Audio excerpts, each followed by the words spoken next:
Kembali kita di Ngaji Narasi Online. Assalamualaikum warahmatullahi wabarakatuh. Alhamdulillahi wa kafa, wassalatu wassalamu ala sayyidil mustafa Sayyidina wa maulana Muhammadin ar-rusulil mujtaba wa ala alihi wa ashabihi ahli sidqi wal wafa, amma ba'du. Allahumma salli ala Sayyidina Muhammad tibbil qulub wa dawaiha wa sihhatil abdan wa afiyatiha wa nuril absar wa dhiyaiha wa qutil ajsad wa ghidaiha wa ala alihi wa sahbihi wa sallim. Sahabat Ngaji Narasi Online, alhamdulillah kita bertemu kembali semua karena Allah sembari mengharap ridhanya.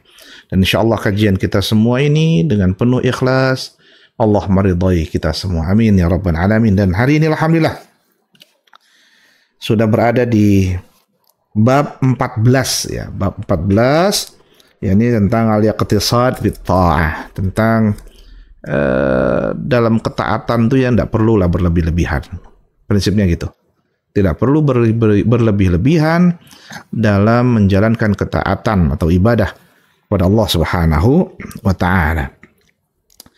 Nah, insyaallah dengan kajian ini ya kita dimudahkan hati pikiran kita agar apa yang kita lakukan tidak menjadi beban. Allah mudahkan bukan menjadi beban bagi kita semua. Nah, untuk itu simak sampai akhir, jangan skip agar manfaat. Pada bab ini diawali dengan dua firman Allah Subhanahu wa taala. Yang pertama, qala Allah taala, Allah Subhanahu wa taala berfirman, Taha ma anzalna 'alaikal Qur'ana litashqa. Ini surat Taha ayat 1 sampai 2. Taha ya, ini hanya Allah saja yang tahu maksud dan hakikat utama dari kata tersebut. Dan ayat selanjutnya, Ma anzalna 'alaikal Qur'an, dan tidaklah kami turunkan ya kepadamu hai Nabi Muhammad sallallahu alaihi wasallam ya berupa Al-Qur'an yang itu nanti akan litashqa, menyusahkanmu. Ya. Enggak ada. Artinya Allah Subhanahu wa taala menurunkan Al-Qur'an tidak akan menjadi beban, tidak akan menjadi sarana yang menyusahkan Nabi Muhammad SAW, dan begitu juga kepada umatnya. Tidak akan menjadi beban, menyusahkan, merumitkan, tidak. Quran akan menjadi sarana yang membuka hati setiap pengikut Nabi Muhammad SAW dan memberikan kemudahan-kemudahan kepada mereka, bukan yang membebani. Jadi itu. Ya, bahkan untuk ngapal Quran aja kan nggak menjadi sesuatu yang menyulitkan karena Allah memberikan kemudahan. Ya, subhanallah. Jadi jangan kemudian Nabi membawa Quran dari Allah Subhanahu itu membuat kita susah semua. Enggak ada. Ya kalau kita coba bayangkan, kalau kita baca beberapa tafsir itu ya, ketika Allah menurunkan syariat kepada Nabi Musa, itu kan kalau kena najis bajunya itu dirobek-robek loh, genti lagi, digunting, genti lagi, istilahnya gitu. Nabi Muhammad mendapatkan ajaran Quran yang memudahkan, yang tidak memberatkan seperti yang sebelumnya. Ya, coba lihat ketika kita semua kena najis ya cukup dibersihkan saja, dibersihkan. Tidak ada yang menyulitkan, menyusahkan, dan itulah kehebatan ajaran dari Nabi Muhammad SAW melalui firman-firman Allah Subhanahu wa ta'ala. Maka wajar kemudian itu menjadi penyempurna ajaran-ajaran sebelumnya. Wa qala ta'ala, Allah Subhanahu wa ta'ala berfirman selanjutnya, ini dalam surah Al-Baqarah ayat 185, Yuridullahu bikumul yusra wa la yuridu bikumul usra. Yuridullah ya artinya Allah senantiasa menginginkan bikum ya pada diri kalian semua, kita maksudnya ya, hambanya berupa apa? Al-yusr. Ya, al-yusr, kemudahan, as-suhulah, kemudahan. Wala yuridu bikumul usr, dan Allah tidaklah menginginkan ini terjadi pada kalian semua, kita maksudnya hamba-hamba Allah, berupa apa? Al-usr, ya, kesusahan. Jadi Allah menurunkan ajaran agama, menurunkan firman-Nya untuk memberi kemudahan, bukan memberi kesusahan. Maka ajaran agama nggak perlu susah-susah, gitu. Karena Allah memberikan kemudahan. Contoh, zakat aja ya, cuma 2,5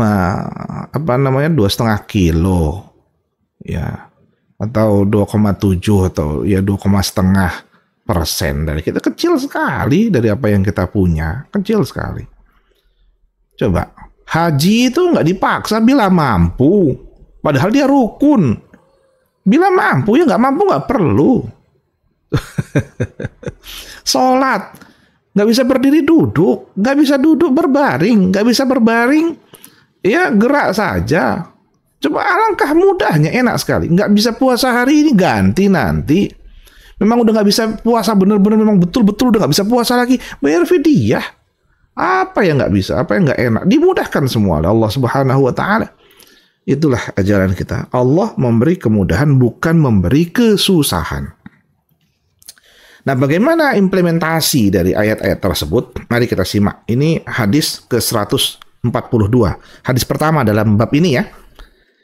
Wa an Aisyah radhiyallahu anha. Jadi ini diungkapkan oleh Sayyidah Aisyah, semoga Allah meridhoinya. Ada Nabi sallallahu alaihi wasallam, bahwa satu hari itu Nabi Muhammad SAW dakhala alaiha, datang ke rumahnya Sayyidah Aisyah radhiyallahu anha, wa indah imratun, ternyata di dalam rumah Sayyidah Aisyah tersebut ada seorang perempuan. Ya, ada seorang perempuan. Qala, lalu Nabi berkata, dia bertanya, man hadhih? Ini siapa? Wah, istriku, ini siapa? Kok ada orang di sini, ada perempuan di sini, ini siapa nih? Qalat, Sayyidah Aisyah berkata, hadhi fulanah, ini ya si fulanah lah, sebut saja begitu. Ya, tazkuru min salatiha. Lalu Sayyidah Aisyah menjelaskan tentang menyebutkan bahwa salatnya perempuan ini begitu hebat. Jadi Sayyidah Aisyah menceritakan tentang kehebatan perempuan tersebut dalam beribadah. Ia amat tekun, ibadahnya hebat. Ya, kalau dalam pandangan orang awam, ibadahnya dahsyat banget. Salatnya dahsyat banget. Ya, dan itu akan membuat iri banyak orang, gitu ya. Qala, tapi Nabi apa? Mah. Ya, mah itu adalah kalimatun nahyin wa zajrin. Jadi ungkapan yang kalau bahasa kita itu jangan. Maksudnya gitulah. Ya, ungkapan enggak suka ya. Ungkapan yang enggak tepat lah gitu. Enggak kayak gitu. Ya, seharusnya enggak gitu. Kata Nabi apa? Alaikum bima tutiqun. Seharusnya kalian itu, kata Nabi, beribadah itu sesuai dengan kemampuan kalian. Enggak usah yang punya ekspektasi tinggi yang pada akhirnya menyusahkan dirimu. Jangan. Bima tutiqun yang mampu aja. Ya, semampu kalian. Dan ingat, ini hadis ya, di dalam kitab Sahih Bukhari itu, di dalam penjelasan babnya bab tahajud ya. Dalam kitab tahajud itu jelaskan. Jadi sholat tahajud itu sholat malam berarti. Jadi ini ada perempuan yang hebat banget dalam sholat malamnya, keren banget gitu ya. Bisa jadi ini sholat malamnya itu nggak tidur kayaknya nih orang ini, perempuan ini. Sampai Sayyidah Aisyah mengatakan, keren banget dia. Kata Nabi, enggak, jangan kayak gitu. Ya sholat itu mampunya aja gitu. Sesuai dengan kemampuan kita. Kemampuan kita ya cuma bisa 6 rakaat, ya 6 rakaat. Bisa cuma 2 rakaat, ya 2 rakaat. Cuma 1 rakaat pun nggak apa-apa. Bima tutiqun. Kenapa demikian? Kata Nabi melanjutkan, fa wallahi demi Allah la yamalullah hatta tamallu. Allah itu ya tidak akan bosan sampai kalian bosan. Maksudnya apa? Kalau ada orang beribadah dengan speed terlalu cepat, speednya terlalu hebat sekali lah punya itu ya, dan kemudian punya sholatnya bisa berapa rakaat, keren banget lah gitu ya. Menurut dia itu keren, tapi itu berpotensi kebosanan ya, berpotensi pada sesuatu yang membosankan. Orang kalau udah sholat berlebih-lebihan ya, melampaui dari kemampuannya, pada satu saat dia akan merasa bosan, lalu turun, dan pada akhirnya lalai. Nabi nggak pengen yang begini. Apa yang diinginkan oleh Nabi dalam Islam, bukan Nabi saja sebenarnya, apa yang diinginkan oleh Nabi dan Allah, Islam sesungguhnya, wa kana ahabbuddin ilaihi, sesungguhnya yang pas, yang tepat, yang dicintai dalam beragama itu kepada Allah Subhanahu wa taala adalah madawa masahibuhu alaihi, yang ibadah tersebut sifatnya konsisten, berkesinambungan, kontinuitas, bukan yang anget-angetan ya, bukan yang sekarang dahsyat besoknya melarat. Nggak, bukannya gitu. Yang pengen itu dawam.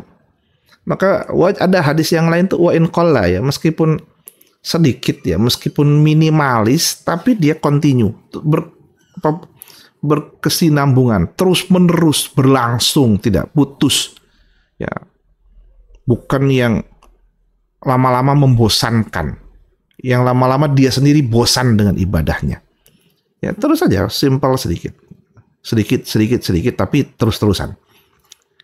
Nah, dari sini kita bisa pahamkan ya, bahwa kalau ada ibadah yang dipaksakan melampaui dari kemampuannya dan berpotensi pada kebosanan, pada akhirnya makruh. Itu makruh. Ya. Kecuali dia enggak ya. Kalau dia enggak itu enggak juga. Ya, kalau dia enggak dia merasa dan dia continue, misalnya sholat seperti Nabi Muhammad, sholat witirnya itu sampai 11 rakaat tiap malam itu, dan itu continue, dan ia lakukan juga, dan dia merasa tidak terbebani, tidak berat, dan dia mampu, dan tidak akan memunculkan kebosanan pada dirinya, itu hebat ya. Nah, manusia ini kan mahalul khata' wan nisyan, tempat salah, tempat lupa. Salah, lupa, potensi bosan. Ya. Yang kedua adalah pentingnya untuk menjaga ya kesinambungan dalam beribadah. Ya, dalam bahasanya dawam.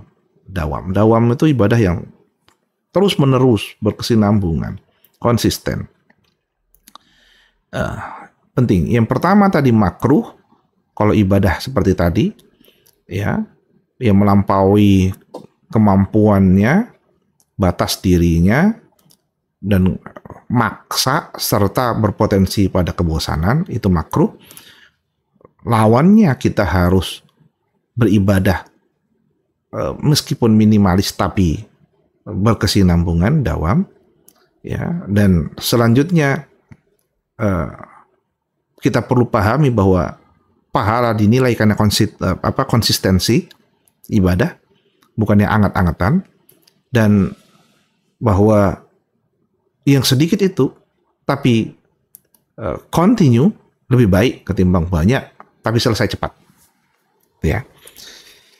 Ini ungkapan hadis pertama dalam bab ini, atau dalam hadis ke-142. Jadi ingat itu ya, yang diinginkan dalam ibadah itu bukan yang memberatkan, tapi yang konsisten dilakukan.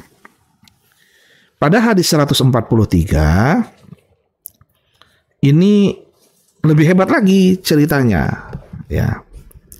Wa an Anasin radhiyallahu anhu, ini diungkapkan oleh sahabat Anas, semoga Allah meridhoinya.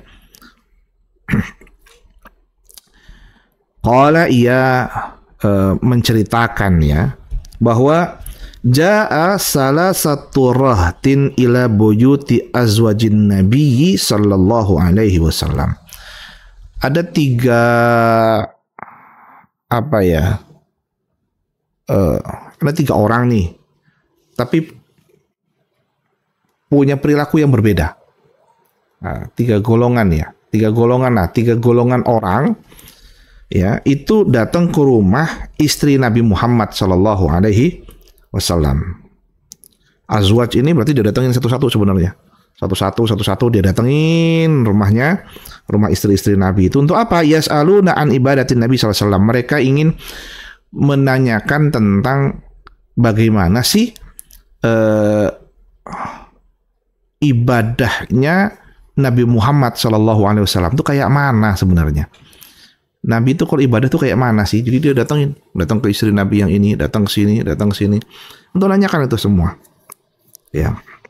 Falamma ukhbiru ka'annahum taqalluha. Ketika dikasih tahu, mereka mulai nih mikir nih, waduh, kok ibadah Nabi ini kurang keren ya, istilahnya gitu lah. Taqalluha aja. Kok dikit banget gitu ya? Ya, mereka mengatakan, oh Nabi ternyata ibadahnya biasa aja lah istilahnya gitu ya, biasa saja. Waqalu, ya, lalu kemudian mereka berkata, aina nahnu minan nabi sallallahu alaihi wasallam. Ya, kalau kayak gini caranya sebenarnya ya Nabi kayak gitu ya, posisi kita ini kayak mana ya gitu. Kalau Nabi ibadahnya aja kayak gitu, posisi kita ini kayak mana? Harus kayak mana kalau gini caranya ini? Karena kenapa? Wa qad ghufira lahu ma taqaddama min dzambihi wa ma ta'akhkhar. Karena gini ya, Nabi mungkin ibadahnya sedikit, tapi kita perlu paham. Ini diskusi antara mereka semua, antara mereka bertiga tadi ya. Nabi itu kan ghufira lahu, sudah diampuni dosa-dosanya itu. Ma taqaddama min dzambihi wa ma ta'akhkhar. Pokoknya sekarang nanti itu udah diampunin semua. Belakangan udah diampunin semua. Pokoknya yang dilakukan, belum dilakukan, itu semua diampuni, sudah diampuni oleh Allah Subhanahu wa Ta'ala. Lah, kalau kita kan enggak. Jadi kita nih kayak mana nih? Apa yang perlu kita lakukan? Lalu kemudian karena hal tersebut satu-satu mulai ngomong, gitu ya. Qala ahaduhum,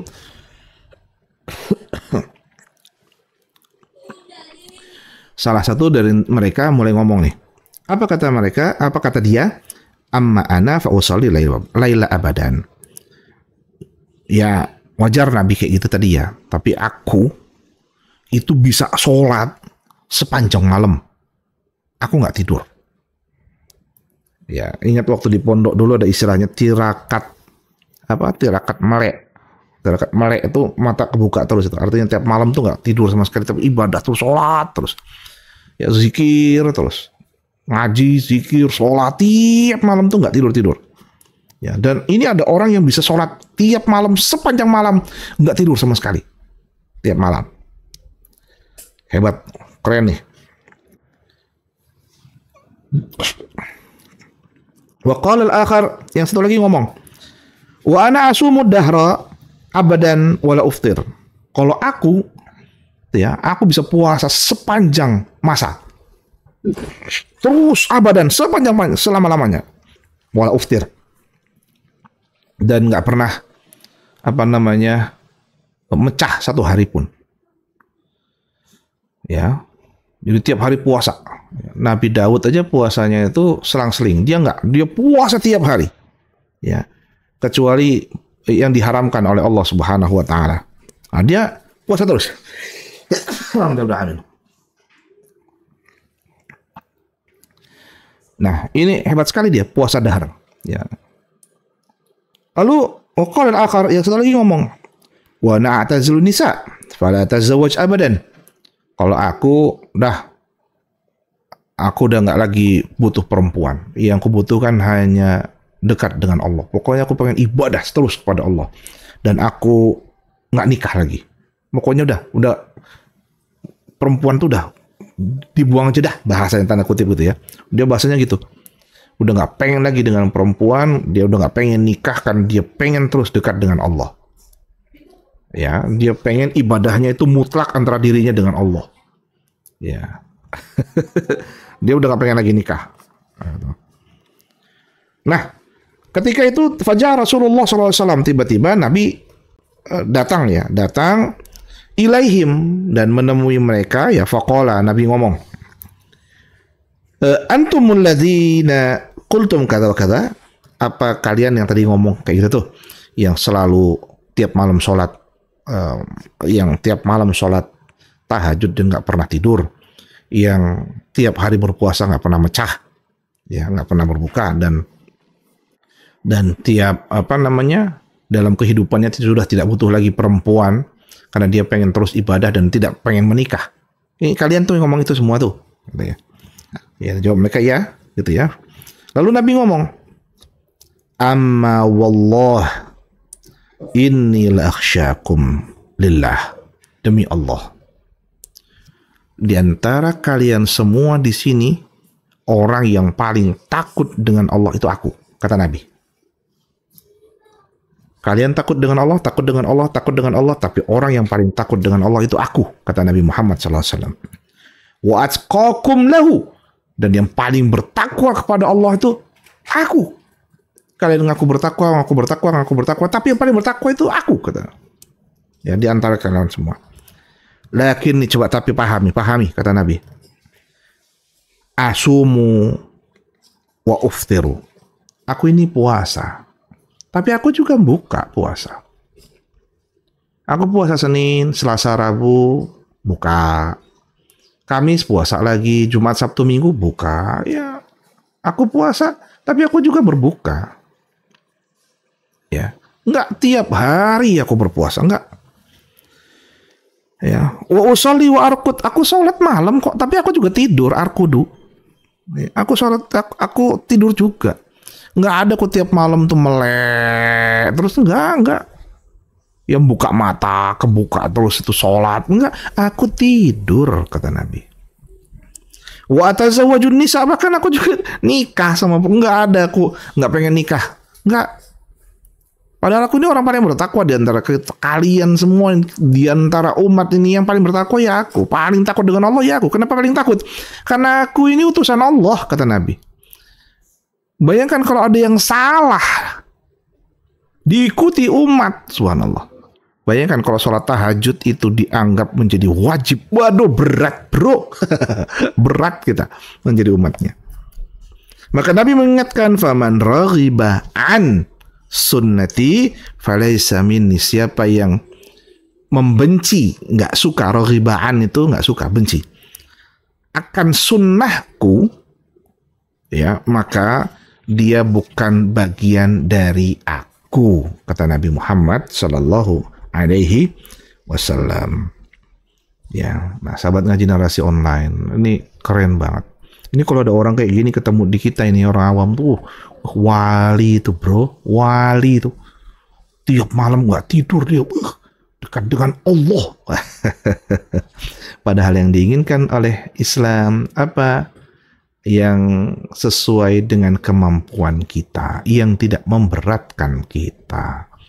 Karena kalau sudah memberatkan kita, berpotensi pada satu saat adanya kebosanan, dan kalau sudah lahir kebosanan, ibadahnya menjadi tidak sempurna di hadapan Allah Subhanahu wa Ta'ala. Sahabat ngaji narasi online, mari ya, ada iqtisad fit ta'ah, ya, dalam ketaatan itu ya biasa saja, tidak perlu berlebih-lebihan, tapi bukan juga menyepelekan.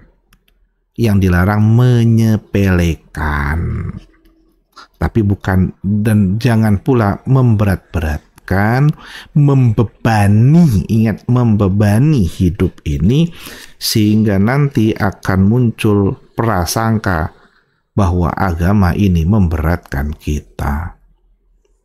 Ya, al-Islam mahjubun bil muslimin. Islam itu kadang-kala tertutup karena perilaku orang Islam itu sendiri.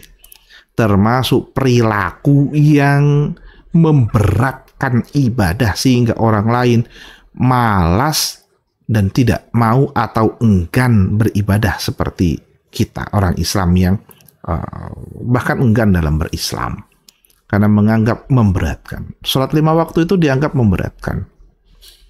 Ya, kalau dia tidak, padahal Nabi mengajarkan sholat waktu itu nggak bisa di awal waktu, nanti ketemu waktunya, yang penting misalnya zuhur ya jam 12 sampai jam 3 misalnya begitu. Masih ada jamnya meskipun jam 2, setengah 3. Ya nggak memberatkan. Apakah harus tepat waktu terus gitu? Sampai dipaksa-paksa, sholatlah tepat waktu ya.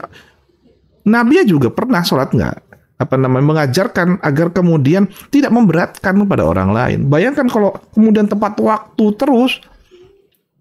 Tepat waktu itu maksudnya pas azan langsung sholat. Waduh, berat dunia.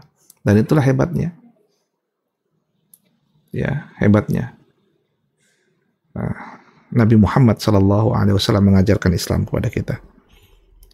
Bayangkan kalau tuh sholat Qiyamul Ramadan itu nggak dibuat putus-putus sama Nabi, waktu kemudian dianggap orang wajib ini. Waduh. Ingatkan kisahnya Isra Mi'raj itu, bagaimana Nabi Musa mengingatkan Nabi Muhammad SAW tuh, umatmu tuh kecil-kecil, umatmu tuh males-males, dikasih ibadah yang berat tuh hilang itu nanti. Dan itulah ternyata memang Allah menginginkan bahwa agama itu yusr, memudahkan, bukan usr yang menyulitkan. Semoga Allah meridhai ya, apa yang kita kaji. Insyaallah selanjutnya akan kita bahas di hadis ke 144 dan 145. Allahumma anfa'na bima 'allamtana wa 'allimna ma yanfa'una warzuqna 'uluman tanfa'una wahdina subulal salam. Wa sallallahu ala sayyidina Muhammadin nabiyil ummi wa ala alihi wa sahbihi wa baraka wa sallam. Wafaqana Allah jami'a lima yuhibbu wa yarda. Assalamualaikum warahmatullahi wabarakatuh.